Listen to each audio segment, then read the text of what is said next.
सीधा चला जाना, सीधा आगे फिर से टर्न हो जाना, लेफ्ट फिर आगे से राइट हो जाना, सीधा चले जाना, सीकर पहुंच जाओगे।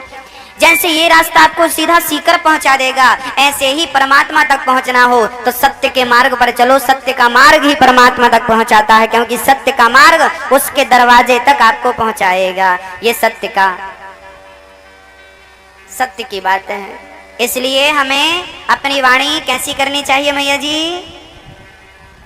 सत्य बोलना चाहिए, मधुर बोलना चाहिए। जब बोलो, क्या बोलो? एक तो हम कहते हैं कम बोलो, आधा मुंह सिल लो सुई धागे से, थोड़ा बचे उसी से सत्य बोलो। अब इतना बड़ा मुंह है और दिन भर झूठ बोल रहे हो तो अच्छा सिल लो, है ना? हाँ, बोलो यदि पहले तुम तौलो, फिर मुख को खोला करना। पुष्प नहीं बन सकते हो तो कांटे बनकर मत रहना, है ना? भला किसी का कर न सको तो बुरा किसी का मत करना। पुष्प नहीं बन सकते हो तो कांटे बनकर मत रहना। बन न सको भगवान अगर तुम कम से कम इंसान बनो, नहीं कभी शैतान बनो तुम, नहीं कभी हैवान बनो। सत्य वचन ना बोल सको तो झूठ कभी भी मत बोलो। मौन रहो तो ही अच्छा है, कम से कम विष मत घोलो। बोलो यदि पहले तुम तौलो, फिर मुख को खोला करना। पुष्प नहीं बन सकते हो तो कांटे बनकर मत रहना। बोलने के पहले सोच लो, इसलिए कम बोला करो, जितना बोला करो सच बोला करो। जो कहूँगा सच कहूँगा, सच के सिवा कुछ नहीं। क्योंकि झूठ बोल करके जो धन कमाया जाता है वो धन यहीं खत्म हो जाता है, लेकिन जो झूठ बोला था वो यहाँ खत्म नहीं होता, उसका फल आपको जाकर के भोगना पड़ता है, उसका दंड भोगना पड़ता है। इसलिए मेरी माँ भक्तों, झूठ का सहारा मत लो। 2 रोटी कम खाओ, 2 पैसे कम कमाओ, पर सत्य के साथ रहना और सत्य के साथ कमाना खाना ये सबसे उत्तम है।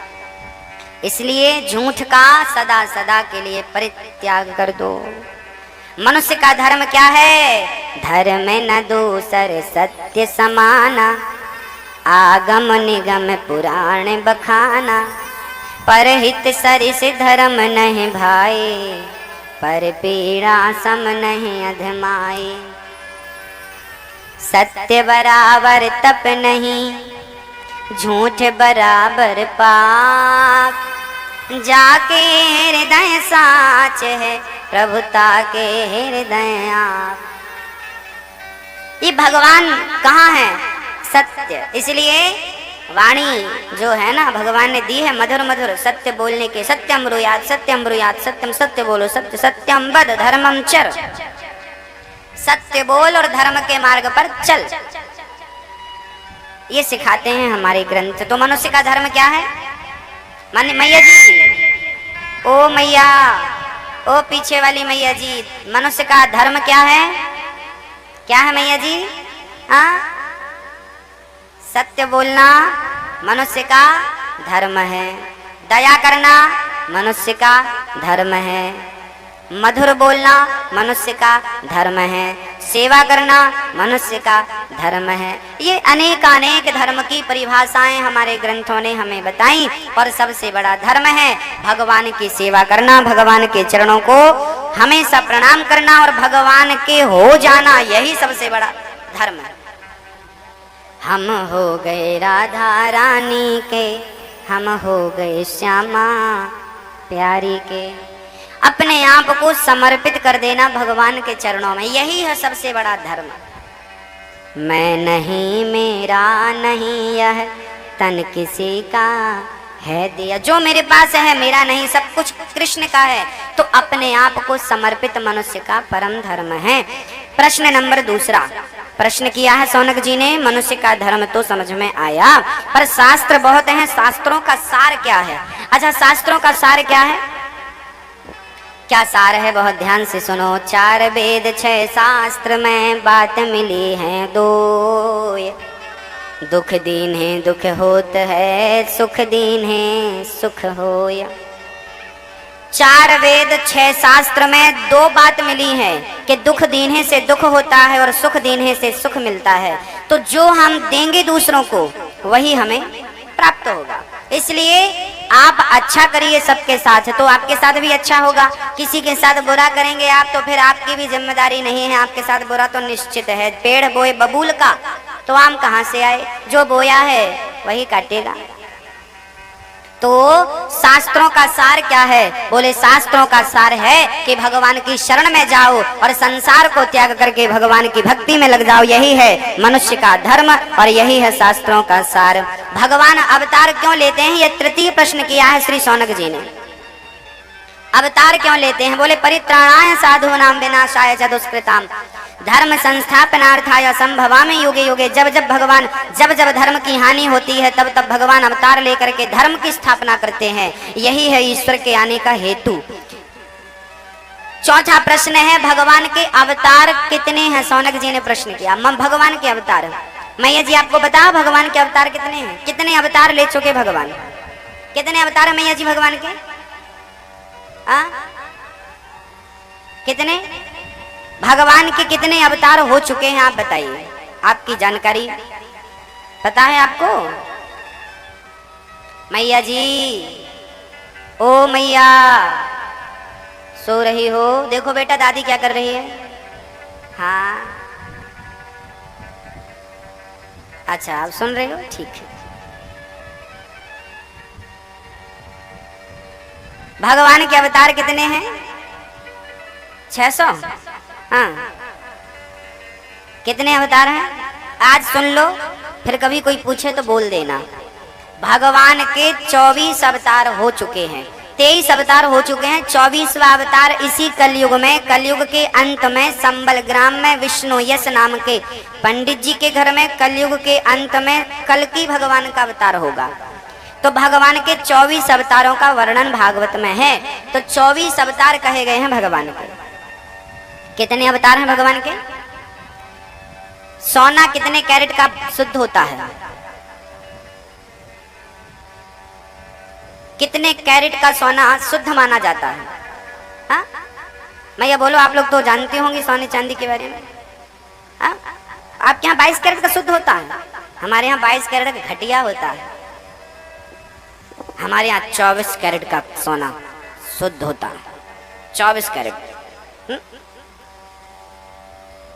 आपके यहाँ सोनी जी चक्कर मत नहीं डालते आप लोगों को 22 का कह के शुद्ध दे दिया। आज सुन लो, 22 कैरेट का सोना शुद्ध नहीं होता, 24 कैरेट का सोना शुद्ध होता। हाँ सोना शुद्ध है, 24 कैरेट का है। हाँ पर कोई आभूषण 24 कैरेट के सोने से नहीं बन सकता, उसमें टांके के लिए मिलावट आवश्यक होती है। तो वो टांके लगाते लगाते 22 तक पहुंच जाता होगा। आपकी गणित ठीक है आपकी जगह, पर शुद्ध सोना 24 कैरेट का होता है। 24 कैरेट का सोना शुद्ध है। ऐसे 24 अवतार भगवान की शुद्धता का प्रतीक है कि परमात्मा पूर्ण रूप से शुद्ध है, इसलिए भगवान 24 अवतार लेते हैं। 24 अवतार कौन कौन से हैं? भगवान के 24 अवतार कौन कौन से हैं? बहुत ध्यान से सुनिएगा। नारायण नारद हरि, कपिल देव श्री राम, हंस हयग्रीव मोहिनी दत्तात्रेय, नरसिंह वामन व्यास जीर सब देव कुमार, यज्ञ पुरुष धनवंतरी बुद्ध कल के अवतार, पृथु राजा 12 पुनि कृष्ण चंद्र भगवान, परशुराम मत्स्य कमठ पद्म पुराण प्रमाण। नमस्कार कर जोड़ कर निस दिन बारंबार, वास करो मेरे हृदय में 24 अवतार।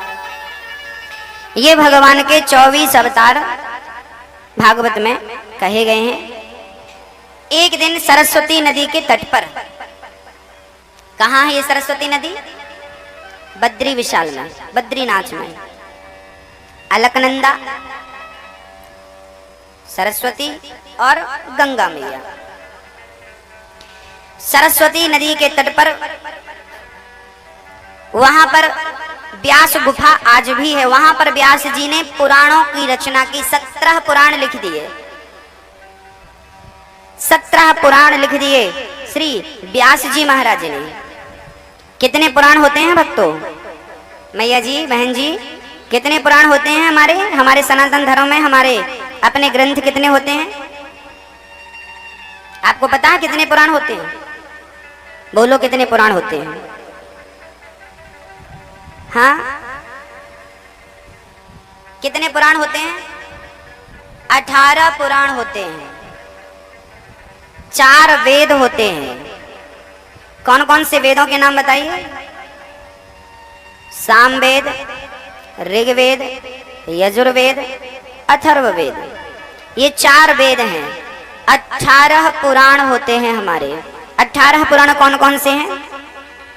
ब्रह्म पुराण, पद्म पुराण, विष्णु पुराण, शिव पुराण, नारद पुराण, श्रीमद् भागवत महापुराण, मार्कंडेय पुराण, अग्नि पुराण, भविष्य पुराण, लिंग पुराण, ब्रह्मवैवर्त पुराण, बाराह पुराण, स्कंद पुराण, वामन पुराण और कूर्म पुराण, मत्स्य पुराण, गरुण पुराण और ब्रह्मांड पुराण। ये 18 पुराण हमारे ग्रंथ हैं।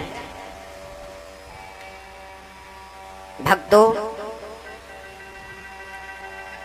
हमें अपने बारे में तो ज्ञान होना ही चाहिए, अपनी संस्कृति के बारे में ज्ञान होना चाहिए। नहीं है, ये दुर्भाग्य है। एक बहुत महत्वपूर्ण चर्चा है। व्यास जी 17 पुराण लिख चुके थे पर शांति नहीं मिली। एक दिन नारद जी आ गए। नारद जी आए प्रेम से, अरे व्यास जी आप उदास हैं? व्यास जी कहने लगे, क्या बताऊं, 17 पुराण लिख दिया, वेदों का विस्तार कर दिया, फिर भी शांति नहीं है। तब नारद जी ने कहा, जब तक कृष्ण की बाल लीलाओं का निरूपण नहीं करोगे तब तक आपको शांति मिलने वाली नहीं है। पहले आप भागवत की रचना कीजिए। व्यास जी कहते हैं, मैं किस आधार पर रचना करूं? तब नारद जी ने 4 श्लोक उन्हें दे दिए। अहमेवास्मेवाग्रे नान्यद् यद् सत्सत्परम पश्चादहम यदे तच्चयो वशिष्येत सोऽस्म्यहम् ऋतेर्थम यत् प्रतीयेत न प्रतीयेत चात्मनि तद् विद्यादात्मनो मायाम यथा भासो यथा तमः। 4 श्लोकों की व्याख्या व्यास जी ने कर डाली। 18,000 श्लोक बना दिए। इतना विशाल ग्रंथ रच डाला व्यास जी ने। नारद जी कहते हैं, मैं पिछले जन्म में दासी पुत्र था, लेकिन भगवान की भक्ति करी तो इस जन्म में मुझे ब्रह्मा का पुत्र बनने का सौभाग्य मिला। भगवान की भक्ति करने से प्रमोशन होता है। ईश्वर की भक्ति करने से मनुष्य का उत्थान होता है, प्रमोशन होता है। इसलिए काम करते रहो, नाम जपते रहो, मन से गोविंद गोपाल गाते चलो। क्यों? याद आवेगी उसको कभी ना कभी, मेरी विनती सुनेगा कभी ना कभी। ऐसा विश्वास मन में जगाते चलो, मन से गोविंद गोपाल गाते चलो। काम करते रहो, नाम जपते रहो, मन से गोविंद गोपाल गाते चलो। काम बराबर करो पर मन से भगवान का भजन, काम बराबर करो और मन से भगवान का भजन करते रहो। मन को भगवान के चरणों में, भगवान की सेवा में लगा करके रखो। जब तक हम अपने मन को भगवान के श्री चरणों में नहीं लगाएंगे तब तक कल्याण होना मुश्किल है। इसलिए भगवान के श्री चरणों में अपने मन को लगाओ और प्रेम से कहो। अब आप देखिए प्रभु कि हमारी योग्यता कितनी है, और यदि नहीं है तो आप ही हमें योग्य बनाइए ना, कि हम आपको प्राप्त कर सकें। देखिए, इस दुनिया में ऐसा कोई मनुष्य नहीं है जो ईश्वर को प्राप्त करने की सामर्थ्यता रखता हो, लेकिन जिसे परमात्मा ये सामर्थ्यता देना चाहे वो प्राप्त कर लेता है। ईश्वर को प्राप्त करना हमारे वश में नहीं है। वो कृपा करें तो हम भगवान को पा सकते हैं, अन्यथा हमारी काबिलियत इतनी कहाँ है, हमारी योग्यता इतनी कहाँ है हम उसे पाएं। वो कृपा करते हैं, कभी कभी कृपा करते हैं, न जाने कौन से गुण पर दया निधि रीझ जाते हैं, यही सदग्रंथ कहते हैं, यही हरि भक्त गाते हैं। भगवान बड़े दयालु हैं, बड़ी बड़ी करुणा है मेरे गोविंद की भक्तों। व्यास जी ने भागवत की रचना की, कहाँ से प्रारंभ किया, महाभारत के युद्ध से। महाभारत में दो पक्ष थे, कौरवों का और पांडवों का। पांडवों की जीत हुई, कौरवों की हार। 99 कौरव मारे गए। दुर्योधन पड़ा था, जंघा तोड़ दी भीम भैया ने गदा के प्रहार से। अच्छा, जांघ हुई क्यों तोड़ी दुर्योधन की भीम भैया ने? क्योंकि ये दुर्योधन वही दुर्योधन था जब द्रौपदी का चीरहरण हो रहा था तो दुर्योधन ने कहा था द्रौपदी से, द्रौपदी आ मेरी जांघ पर, मेरी जंघा पर आकर बैठ जा। उसी समय भीम भैया ने प्रतिज्ञा कर ली थी, तूने मेरी पत्नी को, मेरी द्रौपदी को अपनी जांघ में बिठाने की बात कही, मैं तेरी जंघा तोड़ूंगा। और आज वही प्रतिज्ञा भीम भैया ने अपनी पूरी की। इसलिए कभी किसी का अनादर मत करो, तिरस्कार मत करो, छोटे से छोटे व्यक्ति का भी अपमान मत करो। हम कहते हैं किसी का अनादर मत करना, क्योंकि आप जिसका अनादर कर रहे हैं आप भी अनादर के पात्र बनेंगे। हमने यदि किसी का अपमान किया तो याद रखना हमारा भी अपमान होगा। हमने किसी का अनादर किया तो हमारा भी अनादर होकर रहेगा, क्योंकि ये प्रकृति गोल है। जो चीज शब्द से छोड़ी जाती है वो कहीं ना कहीं वापस हमें मिलती है, गोल घूम घूम के हमारे तक पहुंच जाती है वो। इसलिए अनादर मत करिए किसी का, तिरस्कार मत करिए किसी का, छोटा मत समझिए किसी को, है ना। हाँ, कोई छोटा नहीं है, कोई छोटा नहीं है। छोटी सी चींटी भी हाथी की सूंड में जाकर मस्तक पर जब भेदन करती है तो हाथी मर जाता है चींटी के काट लेने से। कोई छोटा कैसे हो सकता है? हमारी सोच छोटी है इसलिए हम छोटा बड़ा मान लेते हैं। सब ईश्वर है, निज प्रभु मैं देखे ही जगत। सब ईश्वर है, छोटा कौन है बड़ा कौन है। इसलिए छोटे बड़े के इस विचार से ऊपर उठो, आगे बढ़ो। यहाँ कल्याण नहीं है आपका, इसलिए प्रेम से भगवत भजन करना सीख लो और शरण में रहना भगवान की आनी चाहिए। दुर्योधन तिरस्कार करता, मारा गया, 99 कौरव मारे गए। जंघा टूटी है, तड़प रहा है, मौत आ जाती तो मर जाता, मौत आ जाती। पर पापियों की मृत्यु कैसे होती है? जल्दी तो होती नहीं है। गुरु द्रोणाचार्य का पुत्र अश्वत्थामा आ गया। अश्वत्थामा को देख करके कहने लगा दुर्योधन, मित्र आप आए, अच्छा लगा। अश्वत्थामा ने कहा, मित्र बताओ आपके अच्छाई के लिए मैं क्या करूं कि आपका ये कष्ट दूर हो जाए? क्या वैद्य को बुलाकर मैं आपका इलाज करा दूं? दुर्योधन बोला, मित्र मेरा इलाज वैद्य नहीं है। अब मैं अपनी जंघा को ठीक करना नहीं चाहता, लेकिन मैं जंघा टूटी है फिर भी मैं स्वस्थ हो सकता हूँ यदि तुम मेरा एक काम कर दो तो। हाँ हाँ मित्र, मैं क्या कर सकता हूँ आपके लिए? अश्वत्थामा बोल पड़े। दुर्योधन बोला, यदि तुम पांडवों को मार डालो तो मैं स्वस्थ हो सकता हूँ। दुर्योधन इतना दुष्ट प्रकृति का था कि वो स्वयं मर रहा था, लेकिन मरते मरते भी दूसरों का हित नहीं चाह रहा था। यही दुष्टों का स्वभाव है ये, और यही दुष्टों का परिचय है। जो मरते मरते भी किसी का भला ना सोचे, इससे बड़ा दुष्ट कौन हो सकता है मैया, है ना। इसलिए किसी का बुरा सोचो ही मत, सबका भला सोचा करो। जिस दिन हमने दूसरों का बुरा सोचा तो हमारा बुरा सोचने वाला भी कोई जन्म ले चुका। इसलिए किसी के बारे में बुरा मत सोचो, किसी को मत देखो कि वो कितना गरीब है और कितना अमीर है। आप अपने में खुश रहना सीखो, अपने में संतोष रखना सीखो, बस आप बहुत सुखी हो, बहुत सुखी हो। जरूरत किस चीज की है? संतोष की जरूरत है।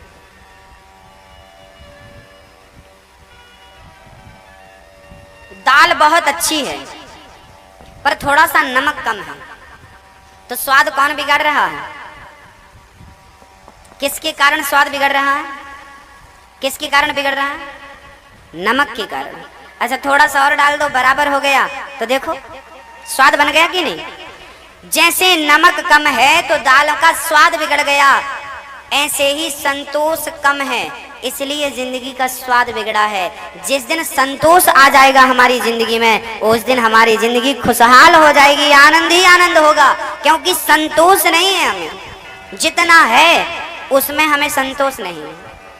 1 लाख है तो 1 करोड़ की इच्छा है, 1 करोड़ है तो 10 करोड़ की इच्छा है, 10 करोड़ है 1 अरब की इच्छा है, 1 अरब है तो 10 अरब की इच्छा है। मतलब जितना बढ़ता जाता है उतनी कामनाएं 10 गुनी बढ़ती हैं। और जब तक आप अपनी कामना, हनुमान जी लंका गए तो वहां पर सुरसा नाम की एक राक्षसी मिली। सुरसा ने अपना मुंह बढ़ाया, मुंह खोला, जस जस सुरसा बदन बढ़ावा, तास दून कपि रूप दिखावा। 16 जोजन मुख ते ठयऊ, तुरत पवन सुत 32 भयऊ। 16 जोजन का मुंह फाड़ करके बड़ा कर लिया सुरसा ने। तब हनुमान जी 32 जोजन के हो गए, दुगने हो गए। हनुमान जी 32 के भय तो वो और बढ़ गई, वो और बढ़ी, हनुमान जी दुगने हो गए और बढ़ गई। हनुमान जी सोचिए तो बढ़ता क्रम चलता रहेगा, कभी समाप्त नहीं होगा। तब हनुमान जी मशक समान छोटा सा रूप बनाए और मुंह से गए, नासिका से निकल कर आ गए। बड़े बनने से कल्याण नहीं है, छोटा मतलब संतोष। हमारे पास अरबों खरबों की संपत्ति है पर संतोष नहीं है तो किस काम की। और हम दाल रोटी खा रहे हैं प्रेम से, हम 100 रुपए 50 रुपए दिन कमा रहे हैं तो भाई हमें संतोष है। 100 रुपए में भी संतोष है, महीने के 5000 3000 कमा लेते हैं, संतोष है तो हम सुखी हैं, हम सबसे सुखी हैं क्योंकि हमें संतोष है। जब आवे संतोष धन, सब धन धूरी समान। सबसे बड़ी संपत्ति क्या है मैया जी? ओ मैया, सबसे बड़ी संपत्ति क्या है? क्या? संतोष। जितना दिया है ईश्वर ने उतने में ही क्या रहना है? संतुष्ट रहना है। अधिक कामनाएं ना हो। दुर्योधन की कामनाएं अनंत थी, दुर्योधन मर रहा था और पांडवों को मारना। अच्छा, दुर्योधन शायद भूल गया था कि पांडवों के रक्षक कौन थे मैया? पांडवों के रक्षक कौन थे मैया बोलो? पांडवों के रक्षक कौन थे? कौन? भगवान श्री कृष्ण भगवान थे। पांडवों के रक्षक भगवान थे और जिनके रक्षक भगवान हों उन्हें दुर्योधन जैसे हाथ लगा सकते हैं। इसलिए जमाने पर भरोसा मत करो, जमाने को अपना मत कहो, भगवान पर भरोसा रखो और भगवान को अपना कहो। फिर देखो कोई आपको स्पर्श भी नहीं कर सकता यदि परमात्मा की कृपा, उनका हाथ आपके मस्तक पर है।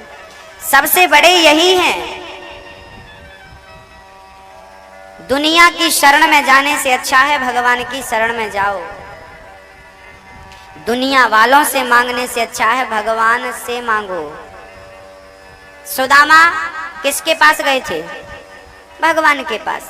और लेने नहीं गए थे, 2 मुट्ठी चावल देने गए थे। लो कन्हैया, हमारी हैसियत 2 मुट्ठी चावल देने की है, अपनी हैसियत से सुदामा ने दिया। अच्छा, भक्त अपनी हैसियत से देता है और भगवान अपनी हैसियत से देता है। हमारी हैसियत 2 मुट्ठी चावल देने की थी तो हमने 2 मुट्ठी दिया। उसकी हैसियत 2 लोगों की संपत्ति देने की थी तो सुदामा को इतना अमीर बना दिया भगवान ने कि सोने के महल बन गए सुदामा के। हम अपनी हैसियत से उन्हें दे सकते हैं और वो अपनी हैसियत से देता। तो भाई आपकी जो हैसियत है आप दो, उसकी हैसियत होगी वो देगा। अब हम देते कुछ नहीं है, मांगते रहते हैं। भगवान को क्या देना चाहिए? क्या देना चाहिए मैया जी? भगवान को क्या देना चाहिए? बोलो, भगवान को क्या देना चाहिए? नारियल, लड्डू, फूल माला, पैसे, क्या देना चाहिए? एक बात बताओ, जब आप शादी करने जाते हैं तो लड़की का बाप मंडप के नीचे लड़के वाले को क्या देता है? लड़की का पिता लड़के के पिता को, लड़के को मंडप के नीचे क्या देता है? लड़की देता है। अपनी, मेरी लड़की है, मेरी बेटी है, आज मैं अपनी बेटी वर मतलब लड़का तेरे हाथ में रख करके अपनी बेटी का कन्यादान कर रहा हूँ, ये ले मेरी बेटी मैं तुझे दान कर रहा हूँ। और एक बात बताइए, जब लड़की दान कर दी और उसके बाद वो अपनी ससुराल में आ गई और ससुराल में वो लड़की बीमार हो गई, तो लड़की का इलाज कौन कराएगा? लड़की का पिता कराएगा कि लड़की का पति कराएगा? बीमार पड़ गई कौन इलाज कराएगा? कौन इलाज कराएगा? कौन कराएगा? जवाब दो। पति कराएगा। अरे पिता ने पाल पोस के बड़ा किया, अभी तक तो वो इलाज करा रहा था, कुछ हो जाए बेटी को कपड़े वो पहना रहा था, बच्ची का ख्याल पूरा माता पिता रख रहे थे, लेकिन अब दान कर दिया, समर्पित हो गई बेटी उसके साथ, उसके श्री चरणों में, तो अब उसकी जिम्मेदारी बताइए है कि नहीं? लड़का निभाता है कि नहीं? आप भी